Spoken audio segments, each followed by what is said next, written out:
my skin so gorgeous. We thank the life gorgeous.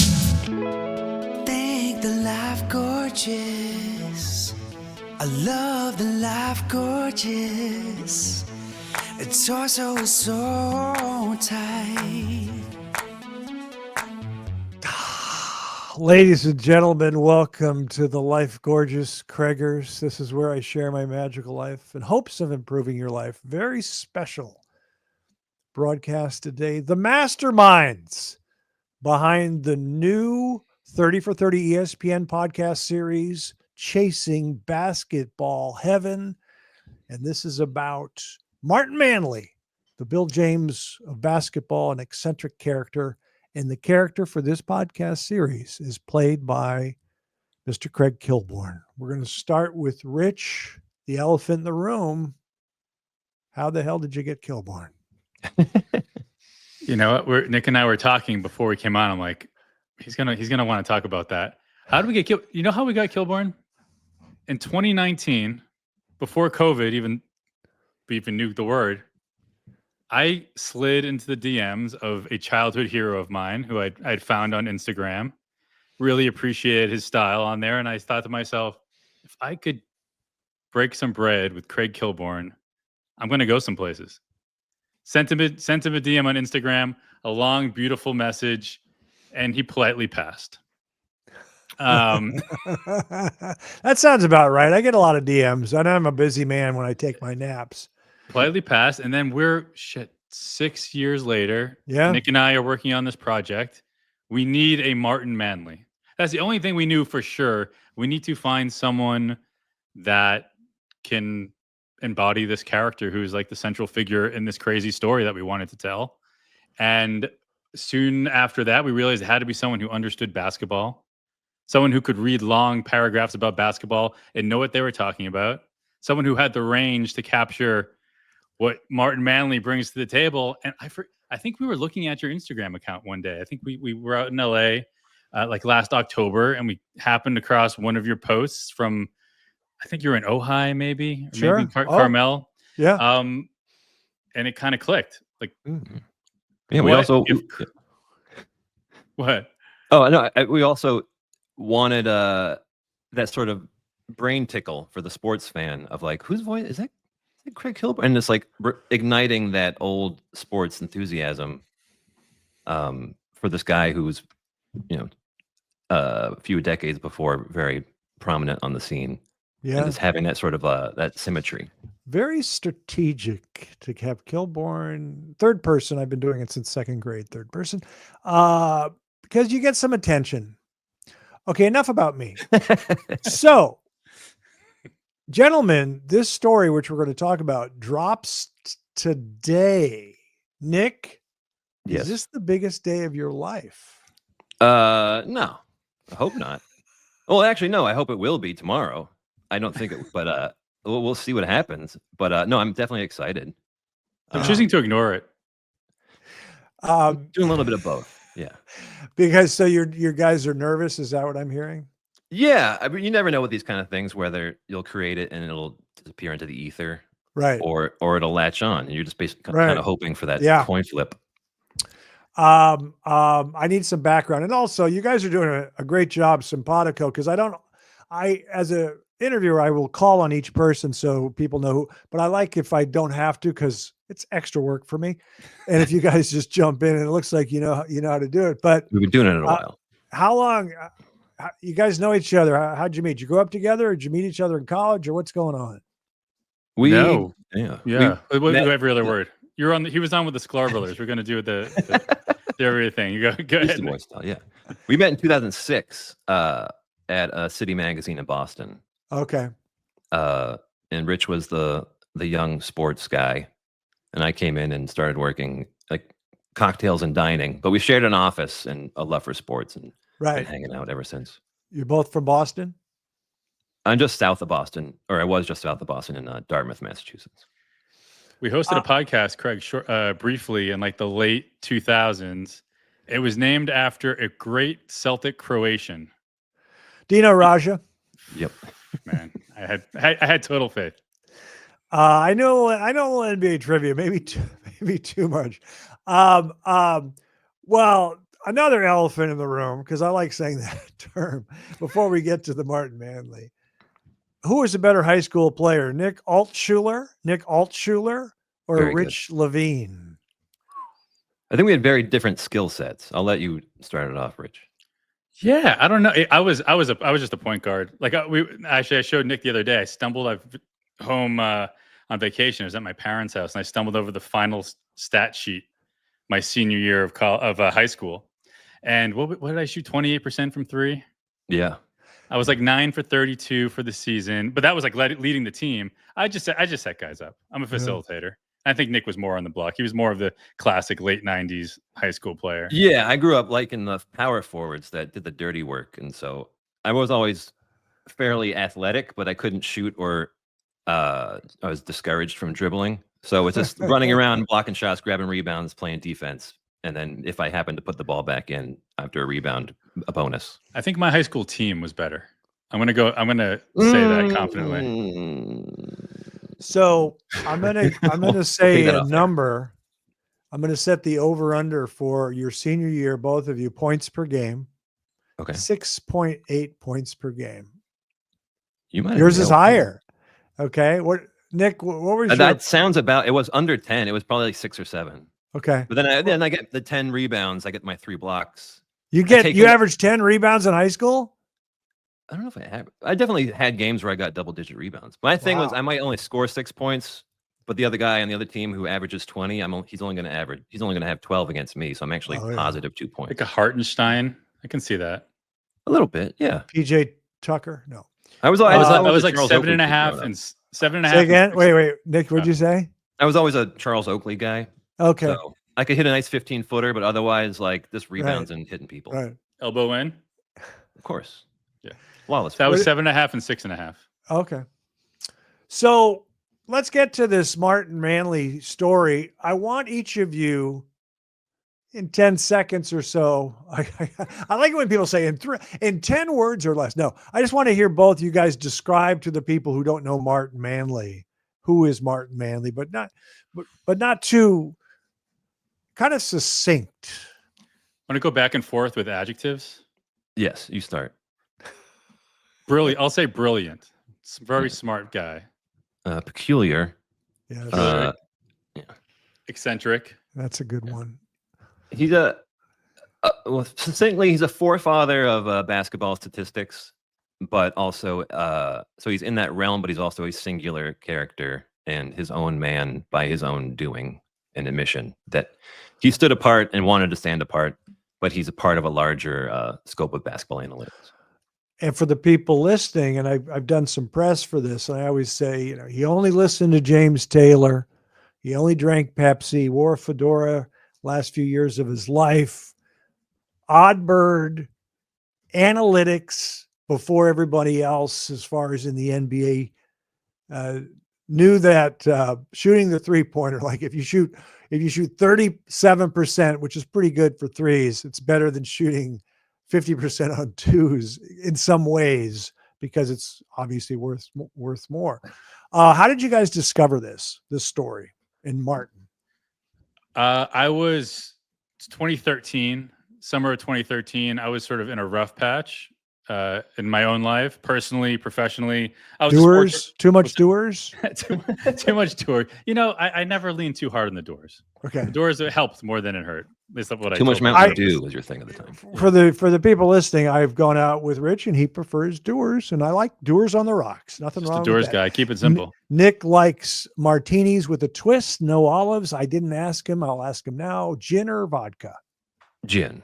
I prefer that's gin. What I thought. That's the classic. That's what you thought. Am I taking offense or? No, that means you're serious, and that's the classic. That's how. Not a dry London gin. I prefer like a Plymouth gin. Okay. Yeah. Check out Blue Whale. No, I just like the bottle. I think it's called Blue Whale. I drink vodka martinis. We could talk about this for 20 minutes, but I'm going to be disciplined. Back to you, Rich. You discovered Martin Manley. Yes. Back to my depression. So feeling crazy. It was the Boston Marathon bombing. It happened that spring. Oh, yeah. That summer, the Celtics they traded Paul Pierce. I hate putting those things back to back, like they're even close to as devastating an event. But shortly afterwards, that Paul Pierce, Kevin Garnett get traded. Doc Rivers leaves. The Celtics are rebuilding. So like I'm sort of irrelevant it feels like for a while. I see a headline on Twitter that says sports writer kills himself, leaves website. Right. So in that moment, feeling the way I was, it kind of hit me in a particular way, I would say. Right. Click on the website. I read a little bit. I don't get very far. Story just never goes away a little bit. It wasn't I'll let you ask a question if you had something. Well, I was going to say, I wanted to ask Nick, I did press for this, and I'm still doing press. Thank you, by the way. As we speak. This is airing on Tuesday. Today is Tuesday. We're taping it on Monday.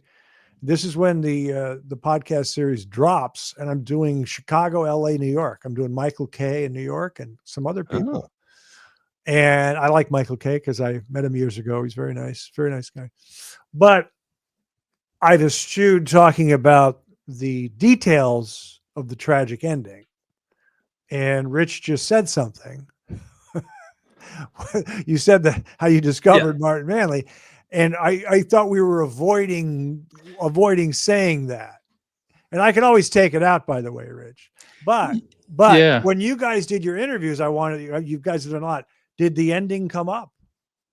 It did our last interview because we did a longer show, and I think we both we fell off the tightrope. It's walking a tightrope. Yeah. Not mentioning it. And Right. after like a half hour of talking about it, it's like you just fall off and like, oh, by the way, yes, this happened. So And I also wanted to know, are they dropping all 6 on Tuesday Yes. So someone might listen to all 6 and then say they'll tweet, "Oh my God, the guy did this." But exactly. Yeah. That's the way it is. We're binge dropping. And we thought it was right for this story. Yeah. But it's like that's sorry. So what was the process like for you guys selling the project? And I want everyone to know that Rich and Nick narrate the 6-part podcast series, and you guys are good, by the way. You're entertaining. You have good voices, and you have personalities, and I think you guys did a great job. How did you sell this? Well, we came together. We'd always kind of had talked about we hosted a podcast randomly in like 2008. So we always kind of collaborated here and there. At one point we came to the decision, hey, let's try to sell a podcast. Everyone seemed to be having a podcast. And around that time, like we spent like a month going back and forth on stuff that was never going to go anywhere. Then it was one of those moments where I happened to remember Martin and that website and that guy that kind of was always sticking with me. And one day I just pitched the story to Nick. And again, we already knew we were going to do something together. And after about a couple of minutes, he's like, yeah. It was one of those things where, as a creative man yourself, you go through 300 ideas that are bad. And then the 301st, you're like, wait a minute, this could be something. And that's when Rich told me the story and we read through it for a while. 5 minutes later, I was like, yeah, this is what we're doing. And then Nick sent me a story. I think it was a Vulture feature story about how the podcast industry is dying, which was like an uplifting thing to read as we're like venturing out on this. But then the first quote in the story was with an agent, a podcast agent named Joy Folks. And at the time we were like, there are podcast agents, who even knew? So we had this pitch. We just sent it to her. We're like, we'd love to talk to you more about this. She got back to us and she said she gets like 90 of these. And this was one that just jumped out, and she connected us with Hyperobject and Adam McKay's production company. And then from there we connected with ESPN and 30 for 30. And it's like 3 years. Did you have to pitch it to Adam McKay's company? Was there a pitch meeting? No, there was the elevator pitch of describing it. In person, on the phone, Zoom. What was it? Zoom. We did one Zoom with Mr. McKay. He wasn't on the Zoom. I think he was lying down at the time, but his icon was on the screen. So that counts. Okay. Yeah. And it was like, they had read the pitch and really liked it. And then we had like a Zoom where we pitched it a little bit, but I think it was just like, let's just hear these guys' voices and see if they can put a sentence together. And did you guys write the 6-part series? Did you write it? We did. We wrote it, and then we had some great story editors, Mac Montandon and Jameson. What's it? Oh, I forgot. Jamie York. Jamie York. who helped us, and so the four of us kind of put it all together. How do you? Let me just say, Bradley Campbell from Meadowlark and Gary Oh, yeah. Honig, the original founding editor of ESPN the magazine, was a crucial part. Do you like how it turned out? Yes, that was our big fear from the beginning. Like, oh God, now it's no longer under our control. It's going with it's with a bigger company that can squish us. Like, what will happen to our baby? Right. And then we were just, as long as the final product we can stand behind and we're proud of, that'll be a success. And I think we both definitely feel that way. So I've heard parts of it. I have access to all of it, and I'm going to listen. But I think I'm waiting for Tuesday today to do that. John Delore to me was really special. He's the audio genius, Tremendous. the Reverend. And I had asked him, I said, you got to make my voice sound different, Martin Manley. You got not the 1920s static crackling, but something to let people know this was recorded at a different time than Rich and Nick. And he came up with the typewriter. I think he told me that the powers that be liked that. Does that sound right to you? It sounds right. He's also super inventive, and right. You watch a movie and the music tells you how to feel, and like right. John just did tremendous work on the podcast. That we were very fortunate that he worked with us. You mentioned the music in movies, or they tell you how to feel. I met this producer who lives in my neighborhood, and he did the Saw movies. I've never seen them, but I saw the first one. That was enough. Yeah, but he said if they had ambient sound, it was okay. But if they would add music, all of a sudden it's NC-17. If they had ominous music, so it is very powerful. Rich, what's your favorite episode or episodes of this 6-part series?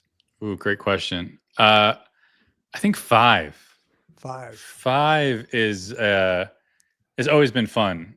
So I guess we can I'll talk about it. So, well, first of all, Martin grew up in Kansas. I think we mentioned that. We go and visit his sister, who lives in Prairie Hill, which is about 90 minutes outside of Topeka, really out there in Kansas. She gives us a tour of her house. She has a lot of honeybees that she keeps with a unique, a type of hive that she created herself. So like her brother, she's very inventive. It's all based in the numbers and analytics and math. So we get a view of what would Martin be like if we had an opportunity to go and hang out with him right now. We talked to his pastors. So we talked to the pastors of his church. We go on a little treasure hunt, which we haven't mentioned really in any interview so far. But there's there may be treasure out there still that Martin Manley buried. Do you know about this, Greg? No. He buried money or what? He may have buried some gold and silver coins. Okay. There's a reference to it on the website, and it did spark a bit of a treasure hunt in Kansas City one day. So in episode 5. Did you guys take shovels and go in the backyard? Or what? Oh, yeah. Rich got a really cheap metal detector. We went all over the place. Oh, wow. Yeah. That's a fun one. So 5 is definitely in our top 1 or 2. What's our second best, Nick? 6? I like 6, 4, 5, and 6. I really enjoy. I've listened to those all a few times. It's depends who we're talking to. Like the talking to the pastors was great. They I think helped us get a bit more into his mindset in a way that helped us feel more empathetic. Right. And then all the basketball people we spoke to in episode 6, that was just a thrill. Right. Dale Ellis, Brian Taylor. Who else did you speak to? Daryl Morey. Kevin Felton. Did you get notes from the network, and were they bothersome? Yes. They want. I mean, a lot of notes. Again, we had a lot of people were helping us out on this project. And that sometimes throws it off, though, doesn't it? Does it bother you or not, or does it help it? It depends. I would always allow myself. I'm just wanted to be a team player. Right. This is we're getting a shot here, and we didn't try and make a stink or anything. And a lot of their notes after I will read them, allow myself to be mad for a half hour, and then a half hour later, you're like, well, actually, a lot of that's actually probably true. We could fix that. It's all about time. Yeah. It's one of those things. We spent so much time, like so many years, like thinking about this story. Like we were so deep in it. Like we needed some people that were just had the bird's eye view to be like, no, yeah. Good luck with it. I'm a part of it. I hope good luck to you, sir. Yeah, I hope it does well. Can we thank you publicly? Yeah, would you be too uncomfortable with that? We have enough time. Go ahead. You said at the beginning of this podcast, you're hoping to make other people's lives better. You make our lives better by helping us out with this, agreeing to do this, and being a total pro. No matter what was thrown at you, Grace. You went high. You were the Michelle Obama of this production. You went high, and I really appreciate that. Thank you. Thanks for asking me. It's fun. My joke is I like helping out the young people, but I don't know if you've heard it, but I did Dan Barrero's show in Minneapolis on Friday. And I always enjoy, we have a good rapport, and you'll get a lot of listeners in Minnesota. They're pretty loyal to Kilby. But I can't remember. He asked me some questions that other people did not ask, and that's why I had to text you during the podcast. He goes, why Dale Ellis and Brian Taylor? And then you texted back, and I gave him. So that was live on air. That's great. Wow. But I think he asked, was it contentious? Did they tell you? Did they control you, Craig? Did they say do this, do that? I said no. They just let me do it. I had to redo some lines. There was a Star Trek name, La Roxana, that I said. I think you said it right the first time. That was so do I. I listened to what they said on YouTube, but it sounds the same. Yeah, Rich said it's a Trekkie or something, so I just did it again. La Roxana, whatever. But it wasn't too painful, was it? No, it was fine. Okay. I'm only in episode. I try to preface it and forewarn people that in episode 1, it's just one line of me, in case they're clamoring for me. But there's a whole bunch. It was a lot. You're a busy man. It was a lot of reading, a lot of stuff. But we'll see. We'll see how it goes. But look for a bump in Minneapolis for this podcast. You'll see. We always need something in the first episode to get them going to the second episode. So you always need to put something in the first episode that's going to make them click. And I would just give them a little taste of Kilby, and then promise much more if they'll just go to that second episode. How long are they? Are like 40 minutes or 50? 45 minutes. 45? Yeah. Cool.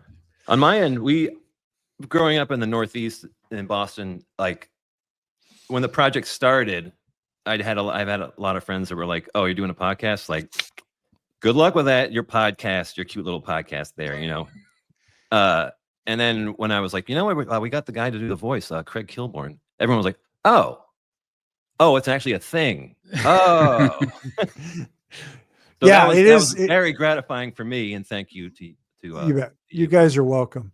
Yeah. Switching subjects.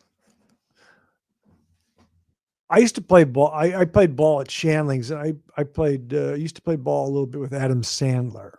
I'm just very and jealous. I told him as he yo-yoed the ball back down, I said, "Yeah, you remind me of John Bagley." Ooh, Bags. And he didn't know John Bagley, so I had to send him a basketball card of John Bagley. I think he played at Boston College, if I remember correctly. And Sandler's from New Hampshire, but I guess he was an X-Man probably. Yeah. But you guys are hoop guys, hoop heads, so you know John Bagley. Remember him? Before this, I had a feeling you were going to ask about like random Celtics, and like I always had an affinity for John Bagley. Oh, he was like what my number second was favorite. He? I think I know what number he was, but I remember numbers. But you remember? I don't remember the number. Bagley, number 10. I thought he was number 5, but I could be wrong. Oh no, I think that's right. Who was number 29 for the Celtics way back in the 70s? I can tell you, Shea Hillenbrand. I think it was Henry Finkel. Okay. So what happened to the Celtics? They just dismantled the team. Nick, what are your emotions on the Celtics right now? Obviously, I hate the fact that Tatum tore his Achilles. Right. But Rich was telling me he has some insider knowledge. It was like the quickest Achilles repair surgery in history. Like he got it like later that day almost. 16 hours from tear to. Oh, you're supposed to let the inflammation go down before the operation, so he might have to redo that. No, I'm kidding. Don't say these things.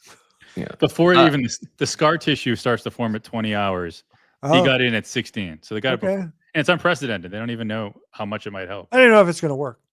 Yeah. Right. It might not take. Yeah. My But- feeling is I'm kind of relieved. Like, there's nothing more anxiety producing for a fan if your team is like good enough to win, but you're not sure if you're going to. Right. Than to go into a season where you're like, I just hope the guys go out there and have a good time and like the team develops. That's just like a nice warm bath for being a fan. Yes. Yeah.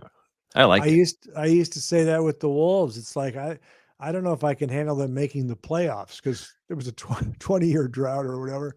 But now we're good. The thing that's weird is we always played that Celtics team well, even though I didn't think we had quite the firepower. But the thing that's odd to me is that Celtic team only won one championship. You know, like Jokic has only won one championship, and he's such a great player. And it seems like it's hard to win multiple championships.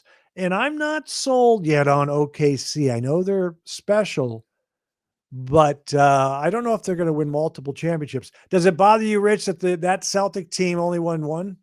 No. It would have bothered me if they won 0. I just needed One so far. One. So by the way. even if there's nothing else, I just needed them to get one. That's one really is all that matters. Like you said, there are plenty of teams that almost won 2, but like no one does it. You get your 1 and you're made. Little inside text here to my Wolves buddies. So we didn't add any ball handlers. We turned the ball over against OKC. Mike Conley's getting older. We got this guy, Rob Dillingham from Kentucky, who didn't play much as a rookie. And he's he's streaky, and no one thinks he can make quite the jump we need if we want to win a championship. So he had a bad first game in summer league, 7 turnovers, shot poorly. And I tweeted my Wolves friend. I said, just trade him, trade Leonard Miller, and whoever else you need, and get me a Payton Pritchard type. Oh. So how much do you guys like Payton Pritchard? I like him a lot because he's one of the, everyone fancies themselves like an analytics guy or like a scout in some ways. But you always like, oh, I love this draft pick, and they flame out, and you feel like an idiot. But like with Payton Pritchard, I was looking at his stats for a long time before he was playing, and I was like, I think this guy can really make a leap, and then he did, and so I feel very proud of myself. Yes. So I like him in that way. Yeah. And the Celtics took him over Desmond Bain, so they had a lot riding on that wow. pick too. So when it took him a couple of years to get Yeah. loose, but 6th man of the year, That's unreal. And now you see, I'm sure there's going to be a little bit more pressure on him next year, and then he'll probably come back down a little bit, right? Like it's being a great 6th man and being what's that? He'll just let it fly next year even more. So Yeah, that's true. yeah, he can play. He can shoot. He's good. So I like the Celts. As Celtic fans, I see how objective you are here. There's a controversial figure in the NBA. Rich, you know what I'm talking about? I think I do. And Nick's going to be on the right page, unless I'm totally wrong. Okay. So I have friends in Minnesota, and we traded Cat, and he's kind of polarizing, and he's on the Knicks, and I thought he had a great year. And I'm aware of his flaws, his fouling, his reaching, and his odd personality, but I'm just mesmerized to this day by not just his shooting, but his left-handed hook in the lane and his offensive skills. As a Celtic fans, as you watch them play the Knicks, do you hate Cat, or can you be objective? Do you think he's extremely talented? Nick, what are your thoughts on Cat? I've never liked him. I know he's a great shooter. I just see that he seems like one of those empty calorie kind of guys. And like everyone, I get frustrated at his propensity to foul in stupid ways and just do dumb things. And I've always found him frustrating. My dad was a Knicks fan. I grew up a Celtics fan, so like I always didn't root for the Knicks, but I've always respected a lot of their players. And so like all the the Villanova guys they have, or not all of them anymore, but like all the hard-nosed guys. Give me a Josh Hart. I'll take a Josh Hart any day. Mm-hmm. But the Cat, I've never really had an affinity for. Okay. Rich? I thought you were going to talk trash about Kobe. Oh. That's where I thought you were going. I don't love Cat. But I'd never been like directly up against him. until the second round this Yeah. year. And obviously that's tough to stay neutral. But yeah, to make the decisions that he makes and the mistakes that he makes to celebrate himself as much when he does do something good kind of bothers me. Okay. Like once you stop doing as many bad things, then you can like show out a little bit. But Right. again, that's This just was me, his the first good Celtic playoffs. fan. He's always bad in the playoffs. This was his first like Didn't have many decent one. many great chances. Well, I guess he did, right? You're right, Nick. He had 2 fourth quarters. He's never done this in the playoffs. He had a game at Detroit on the road where he hit 2 incredible threes late, and then he made this fadeaway jumper right baseline kind of over the backboard, and he never shoots those kind of turnaround jumpers going to his left like that. And then he had the game, the 20-point. I have to just tell you, there's a buddy of mine in Minnesota who has a very popular podcast, and he hates Cat. And that game in Indiana, in the first half at Indiana, this is the one where Cat scored 20 in the fourth. It looked bad. Cat had 3 fouls quickly. He had 2 points. And my guy tweeted in the first half, "Hey, Knicks fans, what do you think of the Karl Towns experience now?" And then he explodes for 20, a Statue of Liberty dunk and one down the lane. And the guy spoke too soon, and it was very funny. But anywho, I'm in all honesty, I'm kind of relieved the Wolves got rid of him, because I am tired of his inconsistency and stuff, but I also don't want to hear the whining. But I root for him. I obviously rooted for KG when we traded him to the Celtics. And just to let you know, and Nick, you said first good playoffs. He actually had a really good game 7 at Denver guarding Jokic, and he scored well. It was like his best playoff game. Then he disappeared in the Western Conference Finals against Dallas. Throwing those lobs over and over. Oh, my God. But I wanted to tell you one more thing, and I'll get off this. But KG wasn't the most polished offensive player when he came into the league, and he worked on his jump shot.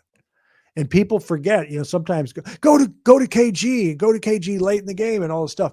And he was special, and he's one of my favorite players, and he's so good on defense, and he's so good on the double team on the perimeter, jumping out and showing. But I think for some of us Wolves fans, it was so exciting to see Cat as a polished offensive player, if that makes sense. Yeah. He's been through a lot. Like it's hard not to root for him as a human being. He seems pretty nice. He's a very nice guy. Yeah. Maybe too nice, but they used to say, the local reporters in Minnesota, he just wants to be liked. But anywho, I just know he's polarizing, and I just get a kick out of it. KG, like, I can't stand immediate love. I love. Like I would say again. I think KG, on the other hand, it was immediate love from the minute he got here. Yeah. Even before. Like I think. As I KG get older, is unreal. His defense, his passing, he worked hard on his jump shot. I remember that commercial. I loved it. The Celtic commercial, that song, I remember finding out about you, and everyone saw the barber, and everyone was cutting. They see the news that KG's coming. And I remember someone said, KG is walking through that door. Nice.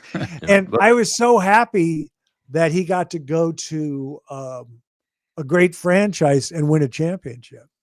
He's on the short list of people. As I get older, it's less and less. Here I am talking to Craig Kilborn, who I never would have thought that was going to happen. And I don't get starstruck anymore, but there are, like, KG would have me starstruck. I wouldn't know what to do. I would just be sort of a gape. Let's hope it happens. Who's your least favorite? Well, both of you guys. And Nick, give me more lie on your face. You moved. Lean forward there. It's just there. There you go. Look at that. Look at that. I'm trying to think of who you look like, but I can't. The only guy I can say is Mike Newland. He played in the 70s for the Rockets. He had a beard, but nobody knows him. Who's the guy who played Robert Evans? What's that? Oh, you look like Sandler. What's that? I've heard Sandler. I'm getting a lot of Matthew Good. He has that Netflix show, Department Q, now. I've heard that 3 or 4 times, including in New York, where we were a couple days ago. Matthew Good, if you haven't seen it, The Offer on Paramount Plus, plays Robert Evans, the famous producer of The Godfather, Chinatown, Love Story. And my old friend, I used to hang out with Mr. Evans. Crazy guy, crazy character. Anyways, So I said, what was my question? Least favorite player in the NBA now? Do you guys? Because I don't like Joel Embiid. I remember Kat and Joel Embiid went at it a couple times. You have some least favorite players. I don't like James Harden. I don't like Russell Westbrook. I'm just naming the basic guys that are irritating. I don't like LaMelo. Yep. Okay. Just watching him play is kind of frustrating to me. Sure. It's all flash, no substance. Yeah. Mm-hmm. I'm not a very hateful person. I'm trying to. No, we didn't say hate.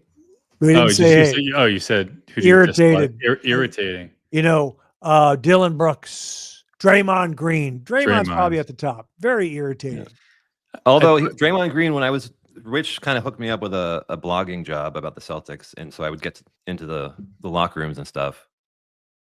Draymond Green, one of the few players I actually spoke with, very, very like the nicest dude that I ever talked with. That's like, I met OJ at a celebrity tournament. He was really nice. Did you just compare Draymond to a double murder? No, I didn't. I'm just giving an example. Yeah. Russell Crowe, really nice at the signing autographs. He's but he hit me with a phone. Yeah, doesn't matter. You don't have anybody rich? That's okay. Yeah, I mean, honestly, LeBron kind of came to mind. I don't want to. I don't want to. He's the greatest, right? Or one of the greatest. I will say that, but he just grades at me a little bit. That's a Celtics fan and me talking as well. Ladies and gentlemen, we're going to, in one moment, we're going to do the top 5 movies of all time for both Rich and Nick.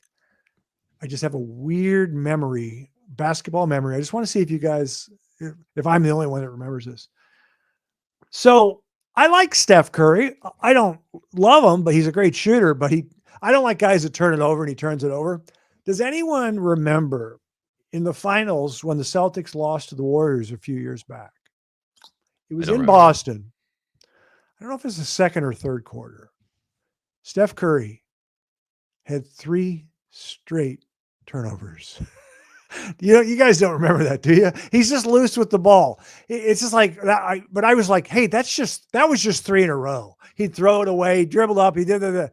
But did we win that game? What's that? Did we win that game? I can't. That would make it so much worse if somehow we didn't. Yeah. All I remember is game 4, and then after that, I kind of black out, and I don't remember. I just threw it all away. Did you guys notice that he turns the ball over or not? Yes. Because sometimes people don't notice. Like he does a little over the heads kind of thing. Yes. Yes. Yeah. Anyway, but he's allowed to now. I guess he could. He's not Payton Pritchard. He can't shoot like Payton Pritchard. No, he's no Payton Pritchard. Yeah. Ladies and gentlemen, first-time guests. Can't wait to hear. You didn't share your top 5 with each other, did you? Good. No. Rich, we start with you. Top 5 movies of all time. Okay. No particular order, unless you want to. Well, I wanted to have at least one basketball movie on my list. Any guesses, Nick? What's my basketball movie? I don't think you're gonna get it. Hoosiers? Come on. Finding Forrester. I never seen it. You never saw it. Sean You're Connery? The Man Now, dog? Yes. Oh, never saw it. Craig, Finding Forrester? One-on-one with Robbie Benson, 1976 or 7. And Annette O'Toole, soundtrack by Seals and Crofts. Spike Lee calls it the worst basketball movie ever made. Go ahead. Have you ever seen Finding Forrester? I have not. Oh, man. I thought that was with that guy. What's that actor's name? Busta Rhymes? No, I can't remember his name. F. Murray Abraham? No, I can't even think of a movie he's been in. But anyways, Finding Forrester. I suggest you both see it. Writers and basketball players. You'd love it. I'm looking at it. And now, dog. Yeah, please. What else? Okay, I got a guilty pleasure here. I've seen this a million times. Really love watching it with my kids. National Treasure. Okay. Oh. Okay. I think that's my sister's favorite movie. Little Nick Cage. Number 3 is probably the movie I've seen the most times in my life, and that's The Big Lebowski. Okay. Speaking of the Coen brothers, what do you think of No Country for Old Men?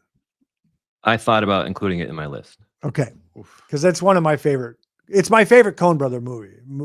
That's one of those movies where there's just like scenes I enjoy, where I might not sit down and watch the whole 2 hours, but I might watch 25 minutes, skip it around. Do a YouTube lookup, or you just go to the movie? I'll watch the opening if I queued up the opening with the Tommy Lee Jones monologue. I've watched that by itself probably 20, 30 times. Go ahead, Rich. Number 4, this is a bit of a silly one. I wanted something from my childhood that I felt like was just a formative movie for me, and that's Robin Hood, but the Disney version when Robin Hood is a fox.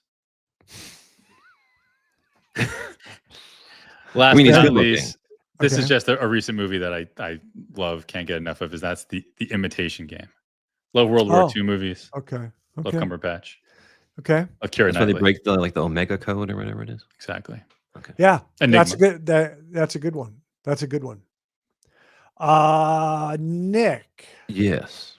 I'm ready for your top 5. Well, I had a lot of trouble with this Yeah. because, as Rich knows, I watch like a lot of movies. I've Right. been stacking them up for 30, 40 years now.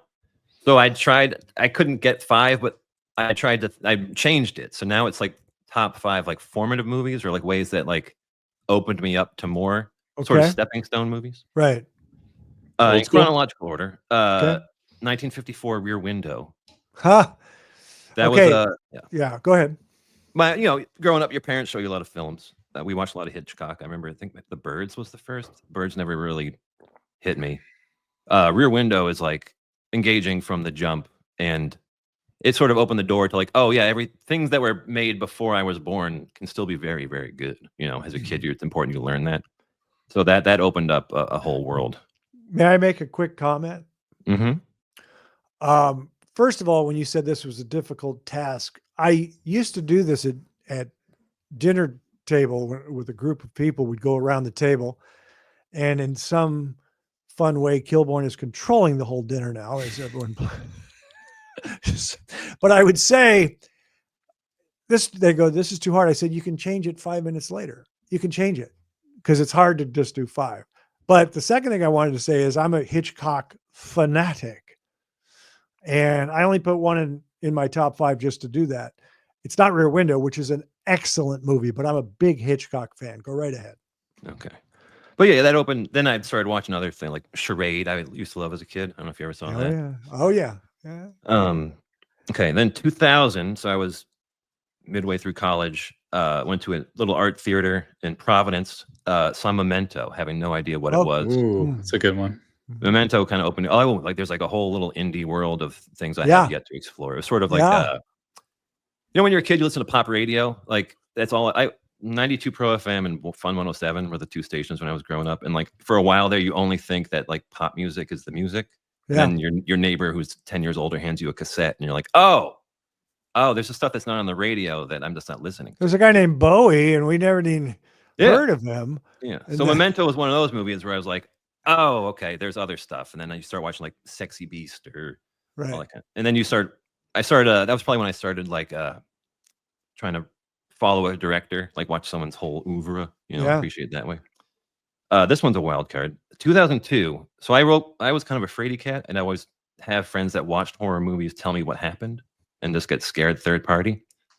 When I watched 2002, Gore Verbinski's The Ring, that was one I watched in the daylight with my roommate.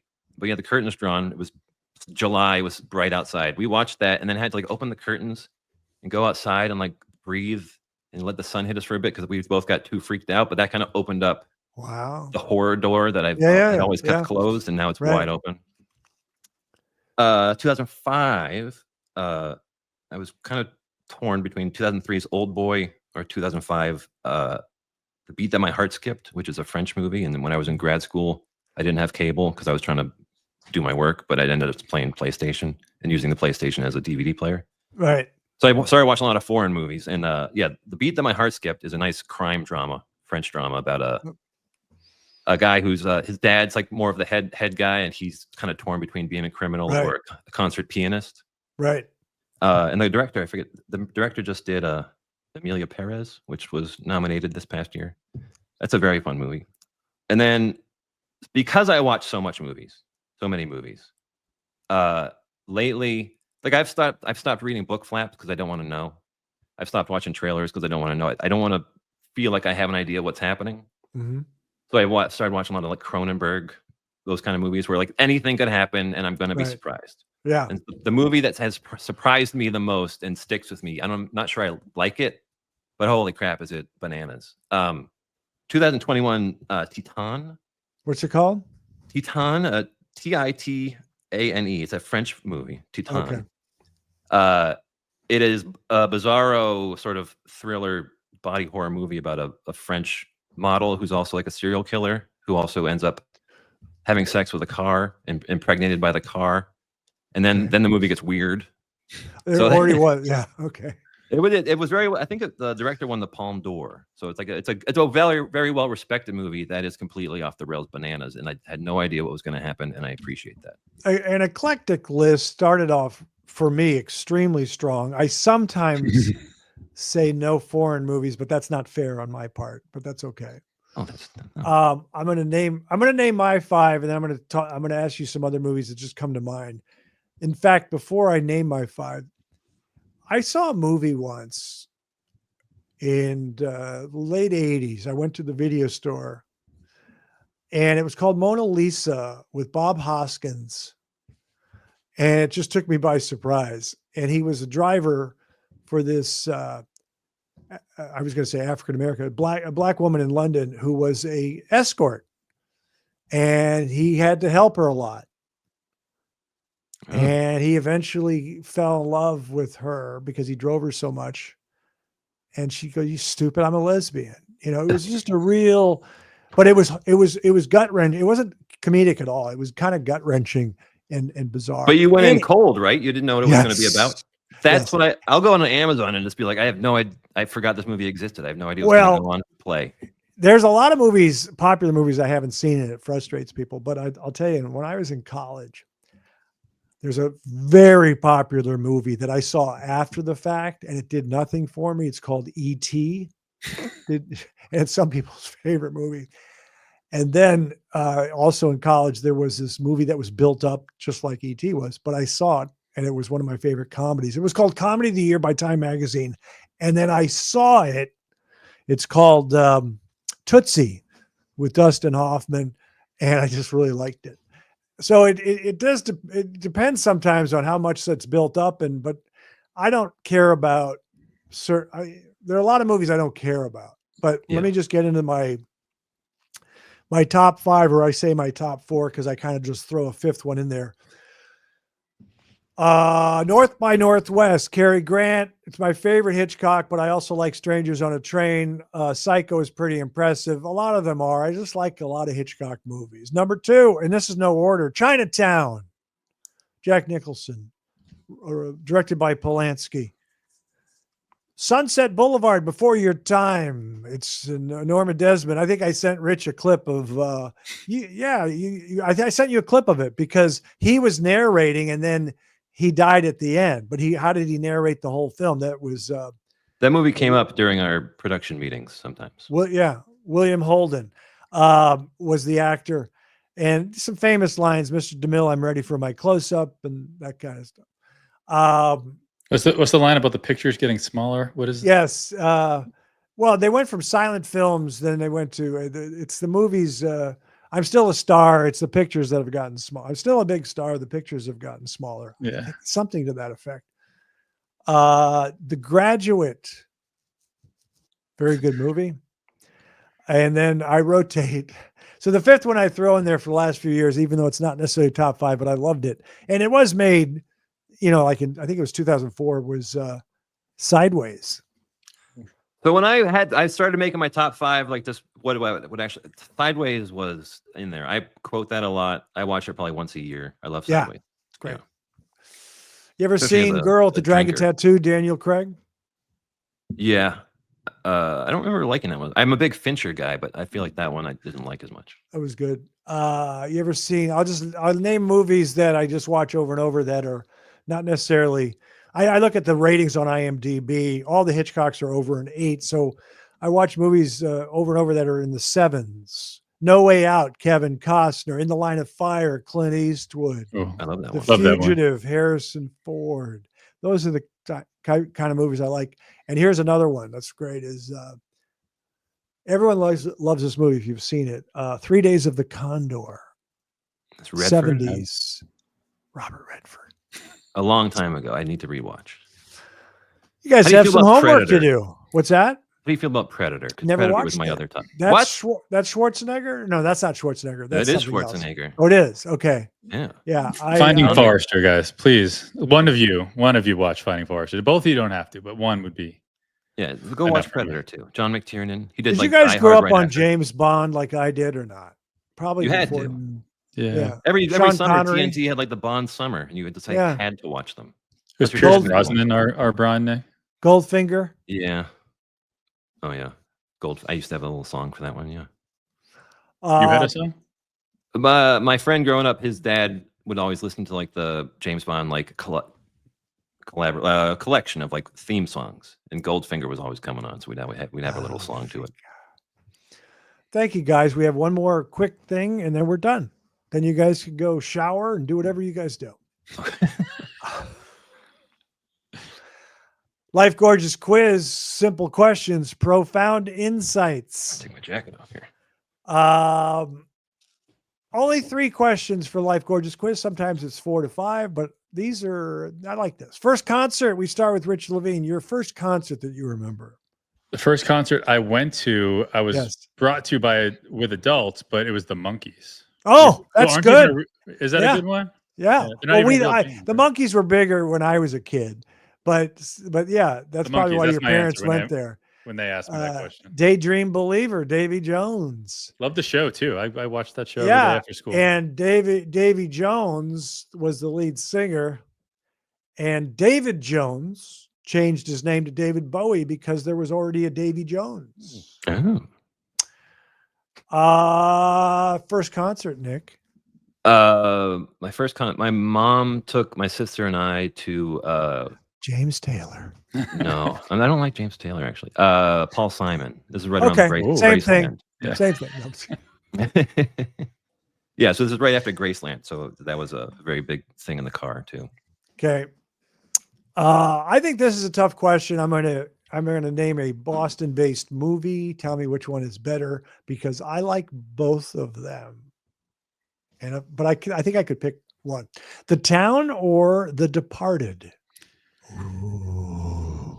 You have no idea how big of a hornet's nest you just kicked because I don't love either one of them that much. Oh, but The Departed is way better. The Departed. The Departed is better. Yes. Yeah. But rewatchability, I think the caper aspect of The Town makes it like if you're just clicking it on in the middle, it's probably easier to jump into. But Departed is a better parts movie. that make me very angry. But say that again? Both films have parts that make me very angry. You're from there. You're from Whitey Bulger's town. That's who you are. I live in Winter Nick. Hill now. Okay. But like the town, for example, they're like they rob the bank, they escape, they on the bridge to Charlestown. Yeah. They cross the bridge, and all the cops stop like it's the Mexican border. They're like, "We can't get him now." Yes, you can. Continue driving across the bridge. What's the problem? That drives me nuts. And I have other problems, but we'll leave it at that. Yeah. Do you like Argo, by the way? I don't remember it really. Oh, Love Argo. It's very good. Nick, I just want to make sure. Do you like Ben Affleck? I do. Okay. Yeah. Whew.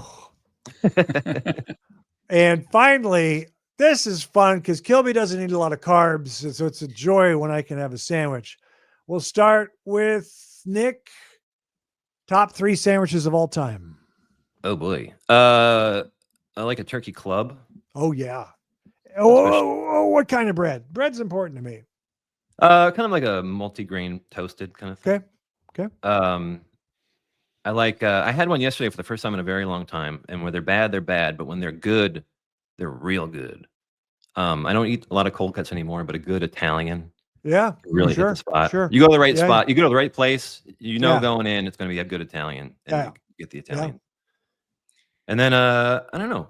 I had the one the other day, grilled cheese and bacon. That was pretty solid. That's good. When you're in the mood You, for it. you I said the think it's other hard. day, like it sounds like all you do is eat sandwiches. But anyway. Yesterday I went fishing with my son, and we brought sandwiches, and then a few Okay. days before that I was out with Rich, and we were at a bar, and they had a grilled cheese and bacon, and that Okay. was tasty. Yeah. Rich. He's the only one. Everyone else got the rice bowl. Nick got the sandwich. If that tells you anything. I will go. I'm gonna go Cubano. Yeah. Is a favorite of mine. That's usually pork or carnitas, correct? Yeah, or just pork and the Yeah. pickle is cheese. what makes it for me. Yeah. I like the mustard in there. My diner order is the patty melt. Okay. Hey, That's rye bread. Yeah. Okay, I like rye or sourdough. I love rye, also like pumpernickel, but I love rye. Toasted rye, toasted. You got to toast this. Go ahead. Yeah. And then last but not least, I'll go PB&J.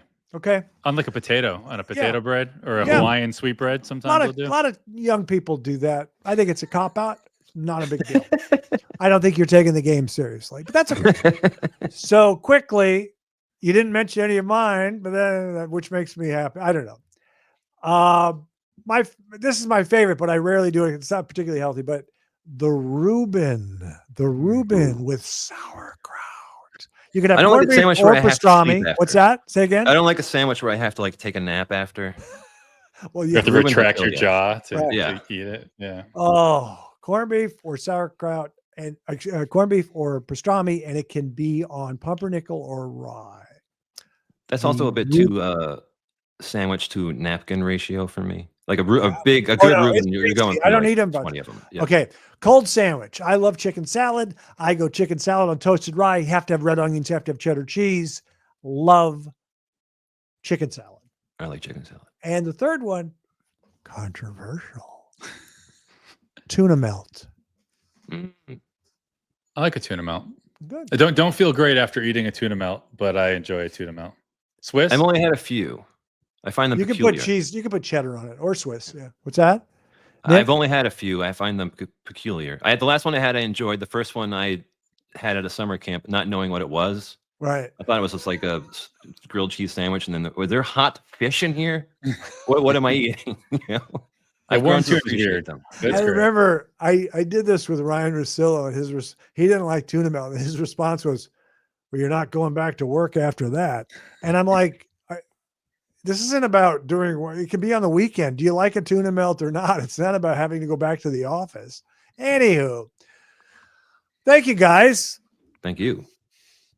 Good luck with the podcast. It's 30 for 30. It's Chasing Basketball Heaven, starring Rich and Nick and Craigers. It's the top line of the credits. Or second line, maybe. It was a joy. Thanks, guys. Thanks, Good luck. Greg, thank you so much. That's our show. And remember, young people, I'm proud of you.